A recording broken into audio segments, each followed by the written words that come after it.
아, 우와, 안에 좋네요. 이쁘지?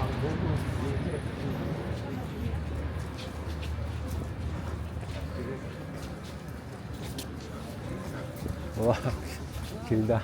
아, 지금 스타트 타임이 9시께 스타트 타임 됐고, 우리 아직 15분 남았어. 그래? 저 뒤에 가 있으면 되는 거 아니야? 안녕하세요. 한국에서 방구 뮤지엄에 대해서 제가 언급을 드렸고, 제가 유명한 방구 마니아라는 걸 알고 계실 겁니다. 한국에서 방구 전시회가 열린 기념으로 실제 네덜란드 암스테르담 방구 뮤지엄에서는 어떤 형태로 되어 있는지 오랜만에 촬영 왔습니다. 여러분들에게 좀 보여드리고 싶은데, 제가 전에도 공지를 드렸다시피 실제로 방구 뮤지엄 내에서는 영상 촬영은 불가능해요. 그래서 제가 일단 간단한 느낌이랑 공유 드리고 들어갈게요. 그리고 제가 먼저 들어가 보고 또 이제 여러분들에게 결과를 좀 알려드려야 될 것 같긴 해요. 일단 좀 들어갔다가 이야기 드릴게요. 먼저 예약하는 방법부터 알려드릴게요. 인터넷으로 검색해 보시면 방고 뮤지엄의 티켓 예약을 할 수 있는 사이트들이 상당히 많은데, 이 중에 여러분들은 꼭 오피셜 사이트로만 진행하셨으면 좋겠습니다. 왜냐하면 오피셜 이외의 사이트들은 전부 중개 수수료가 있기 때문이죠. 단 당장 내일 봐야 하는데 티켓을 예매하지 않은 상황일 경우 오피셜에서 매진이라면 대행 티켓 업체를 이용하시면 비싸지만 당일 전일 티켓이 있는 경우가 많습니다. 그러니 방문 예정이라면 미리 꼭 티켓 예약부터 하세요. 사이트에 접속을 해서 상단 오른쪽 끝에 NLEN 언어 선택 영역을 클릭하시면 하단부에 한국어로 방문 계획이라고 나와 있습니다. 클릭을 해서 들어가면 아주 반갑게 한국어로 방고 뮤지엄의 정보들이 기재되어 있습니다. 여기서 예약을 위해서는 입장권 구입, 모든 입장료 보기 둘 중 하나를 선택해서 진행하시면 됩니다. 저는 여러분들에게 다양한 티켓 옵션을 보여드리기 위해 모든 입장료 영역을 선택해 볼게요. 안타깝지만 지금부터는 모든 것이 영어로만 지원됩니다. 여기서도 티켓 관련 사기꾼이 많다는 것을 언급하고 있네요. 실제로 방고 뮤지엄 주변에 아시아인을 타겟으로 하는 사기꾼들이 참 많아요. 그러니 아까 언급해드린 공식 사이트와 여기에 기재되어 있는 리셀러로 인증받은 5개 업체에서 예약하시는 것이 좋습니다. 여기 우리나라 사람들에게도 익숙한 클땡이라는 업체도 보이네요. 한번 클릭해서 가격을 비교해 볼까요? 오피셜 홈페이지에서는 32.5유로였는데 클땡에서는 37.8유로를 받고 있어요. 그만큼이 수수료겠죠? 단 이 리셀러도 무시할 수 없는 것이 혹시 예약한 날에 사건 사고로 관람을 놓쳤고 시간은 없는데 급하게 당일 관람으로 예약해야 할 때 큰 도움이 됩니다. 다시 돌아와서 여러분들이 꼭 참고해야 할 가격을 한번 보겠습니다. 성인은 32.5유로 고정이며 만 18세 미만은 무조건 무료입니다. 단 무료라고 하더라도 사전 티켓 예약을 반드시 진행하셔야 해요. 그리고 대학생이라면 꼭 주의해야 할 것이 학생 할인으로 16.25유로에 입장을 할 수 있는데 조건이 까다롭습니다. 첫째, 반드시 영어로 기재된 국제 학생증을 보유하고 있어야 합니다. 둘째, 월요일과 금요일에 평일만 가능합니다. 주말과 네덜란드 공휴일은 적용이 불가능합니다. 셋째, 학교 방학 기간은 할인 적용이 불가능합니다. 공식 홈페이지에서 학생 옵션으로만 저렴하게 예약을 하시고 입장할 때 학생증과 관련 허들의 검증을 하게 됩니다. 그러니 자신에게 맞는 조건을 정확하게 인지하시고 예약하세요. 티켓 예약을 하는 항목이 나오면 적용할 수 있는 숫자를 입력하세요. 저희는 어른 2명에 18세 미만 1명을 입력해 보겠습니다. 하단에 한국어가 지원되는 오디오 가이드를 신청할 수 있어요. 방고에 대한 배경 지식이 없는 분들이라면 오디오 가이드는 정말 강력히 추천드립니다. 꼭 하세요. 다음으로 날짜와 시간대를 선택하는 항목이 나오면 자신이 원하는 일자와 시간대를 지정하세요. 참고로 13시 15분 입장부터는 관람객이 정말 많이 몰립니다. 그러니 좀 여유를 가지고 보려면 오전 9시 때의 시간을 절대적으로 추천드립니다. 다음으로 예약자의 이름, 국가 관련 정보 입력과 이메일을 기재하는 곳이 있습니다. 일반인들은 실수로 이름의 영어 철자가 틀려도 입구에서 여권과 대조를 하지 않기에 상관없지만 학생으로 예약하는 경우 반드시 국제학생증의 영문명과 정확히 일치해야 합니다. 마지막으로 신용카드의 정보를 입력하시고 결제 버튼을 누르시면 예약은 종료가 되며 등록한 이메일로 거의 30분 안에 PDF 파일로 티켓이 첨부되어 도착합니다. 이 PDF 파일 그대로 스마트폰에 다운로드 하셔서 QR로 인증을 받으시면 입장이 가능합니다. 그러나 스마트폰 분실을 대비해서 종이로 출력을 하셔서 가실 것을 권장드릴게요. 그리고 제가 직접 방고 뮤지엄 직원들에게 확인한 입장 시 주의사항입니다. 첫째, 사진 촬영은 비공식이지만 허용됩니다. 사진 촬영을 한다고 해서 주변에서 거의 제재를 하지는 않습니다. 다만 정확히 제한을 하는 경우가 있는데 렌즈가 매우 큰 대포 카메라와 플래시를 터뜨리는 경우, 삼각대를 사용할 때입니다. 이 세 가지 제한 사항 중 한 가지만 어기셔도 즉시 몇 명의 보안 요원들이 달려올 겁니다. 둘째, 영상 촬영은 불가능합니다. 영상 촬영에 상당히 민감한 편이며 철저히 제한하고 있습니다. 그 원인으로 초상권도 문제지만 2002년 방고 뮤지엄에서 2건의 그림 절도 사건이 일어났고 이에 대한 후속 조치라고 하네요.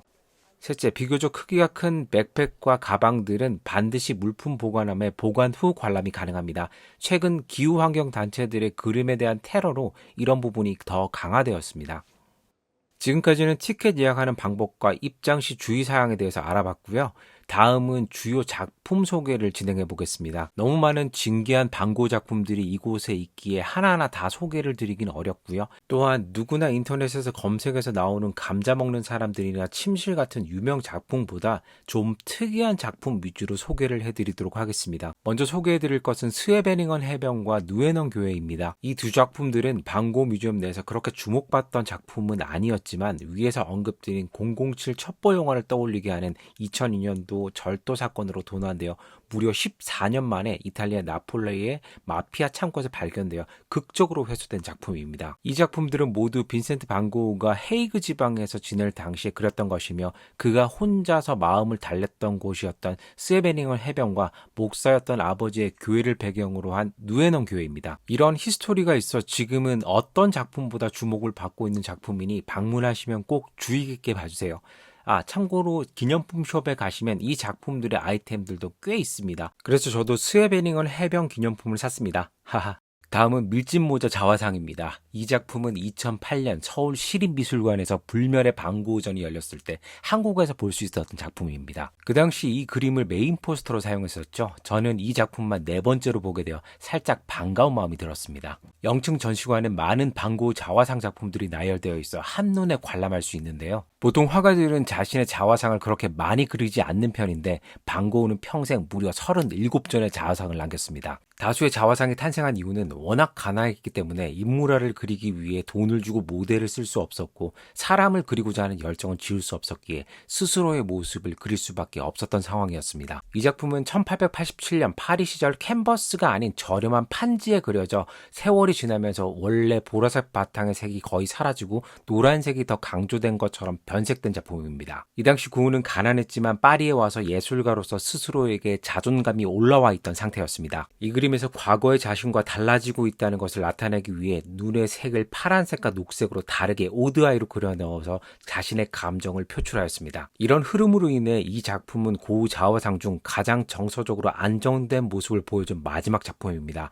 이후 당시 무지성으로 유행했던 마약성 술인 압생트에 고흐도 빠져들게 되면서 다음 자화상부터 현저히 어둡고 얼굴 표정이 날카로워지거나 무념무성의 그림으로 변화하게 됩니다. 다음은 회색 펠트 모자를 쓴 자화상입니다. 1887년 파리에서 그려진 작품인데 전 세계적으로 인기가 꽤 많은 작품 중에 하나입니다. 파리에 도착한 이후 고흐는 점묘화 기법에 심취하게 되는데 많은 연습 끝에 이 작품에서 짧은 선들을 점처럼 끊어서 그리는 방법을 선택해 고흐만의 완성형 점묘화 자화상이라고 할 수 있습니다. 그 덕분인지 세계 미술 비평가들에게는 오르세의 자화상과 더불어 가장 찬사받는 자화상 작품이라고 하네요. 이 작품이 그려진 장소는 파리 몽마르트 언덕 주변에 동생 태호와 함께 살던 집에서 그려졌다는 것이 거의 정설입니다. 다음은 밀짚모자에 파이프를 문 자화상입니다. 1888년 아르에서 그려진 작품인데 한때 미완성이다 아니 완성작이다를 두고 논란이 많았던 작품입니다. 그리고 지금까지 고흐 자화상 중 스케치를 제외하고 가장 단순하고 우화적으로 그려진 유일한 작품입니다. 당시 고흐는 일본에서 건너온 파나인 우키요에를 보고 큰 감동을 받아 동양에 대한 동경을 키우고 있던 시기입니다. 그래서 좀 더 자신을 일본인처럼 보이게끔 그린 작품이라는 평가가 많습니다. 가부키 그림의 영향을 받았는지 눈을 표현하는 선이 기존 반고 화풍과 달리 상당히 이질적입니다. 덕분에 일부 반고 애호가들에게 호불호가 큰 그림이지만 제가 가장 좋아하는 작품 중에 하나입니다. 왜냐하면 무겁고 날카로웠던 고흐의 삶에서 이렇게 우화적으로 자신을 표현할 수 있었다는 것에 웃음과 함께 안타까운 마음을 공존하게 만들기 때문입니다. 다음은 고갱의 작품입니다. 반고와 함께 해발 해바라기 정물화를 그리며 그의 모습을 캔버스에 담은 작품인데요. 고객은 그림에서 시들어버린 해바라기와 함께 방고우를 술주정뱅이 같은 초점 없는 눈과 흐리멍텅한 표정으로 자세가 틀어진 모습으로 묘사했습니다. 폴 고갱에 대한 엄청난 존경과 동경을 하는 마음이 있었던 고우와 달리 관계가 틀어진 고객의 마음속은 방고우라는 존재를 얼마나 무시하고 조롱하고 있었는지 그림을 통해 아주 잘 보여줍니다. 물론 일부 미술 역사학자들은 이 그림이 당시 신체적 정서적으로 망가져 가던 방고우의 실제 모습을 가장 사실적으로 잘 보여준 작품이라고 주장하고 있지만 저에게는 참 못마땅한 작품임은 분명합니다. 그 유명한 왼쪽 귀를 절단하는 사건이 발생하는 원인으로 이 그림 때문이라고 지목하고 있습니다. 세월이 흘러 그가 그렇게 무시하던 방고우는 세계적인 명성을 가진 가장 사랑받는 작가로 거듭났지만 당시 명성과 180도 다르게 현대에서는 고갱이라는 존재는 방고우를 소개할 때 나오는 옵션 정도의 수준이 되었다는 것은 우리에게 미묘한 여운을 남깁니다. 그러나 이 작품은 타인이 방고우 모습을 그린 유일한 작품이기에 희소성 가치가 높습니다. 보통 3층에서 전시되고 있으니 방문하시면 꼭 놓치지 말고 보실 것을 권유드립니다. 여러분들이 절대 놓치지 말아야 할 것이 문득 생각나서 알려드립니다. 0층 자화상 전시관 옆을 보시면 기념품 샵이 있어요. 여기 수많은 기념품들을 살 수 있는데 무조건 꼭 사야 할 것이 있습니다. 그것은 바로 단 1유로짜리 리사이클 백입니다. 해바라기를 상징하는 노란색으로 참 이쁘고 인기가 매우 높습니다. 가격이 얼마 하지 않으니까 꼭 방문하셨을 때 하나씩 구매해서 사용하셨으면 좋겠습니다. 네, 일단 방고우 뮤지엄에서 보고 나왔고요. 사람들이 많은 건 맞지만 그 타임별로 예약이 잡혀 있어가지고 생각보다는 괜찮았어요. 좀 여유 있게 볼 수 있다는 거, 그런 것도 나쁘지 않았습니다. 아무래도 여기가 성지죠. 방고우 뮤지엄이 가장 많은 작품들을 보유하고 있고, 물론 클럽물러 미술관에서도 굉장히 많은 작품을 보유하고 있지만 그래도 방고우 뮤지엄만큼은 아닌 것 같아요. 개인적으로 오랜만에 왔을 때 느낌은 방고우가 영향을 받은 작품까지 많이 구매를 해서 전시를 함께 하고 있더라고요. 그래서 좀 더 의미가 좀 깊었던 것 같습니다. 그리고 오디오 가이드가 준비되어 있는데 오디오 가이드도 괜찮고요. 그리고 최근에 방고우 작품들도 새로운 것도 추가를 좀 많이 해놔서 되게 좀 뜻깊은 시간이었던 것 같아요. 웬만하면 네덜란드 암스테르담 오시면 방고우 뮤지엄은 잊지 말고 꼭 방문을 해주셨으면 좋겠어요. 시간이 안 된다고 해도 저 같으면 시간 낼 것 같아요. 잊지 마시고 꼭 오셨으면 좋겠습니다. 아무튼 방고우 뮤지엄에 오랜만에 와서 이렇게 또 영상을 잘 찍고 갑니다. 저는 또 이 영상 정리해가지고 여러분들에게 또 내용 공유 드릴 수 있도록 할게요.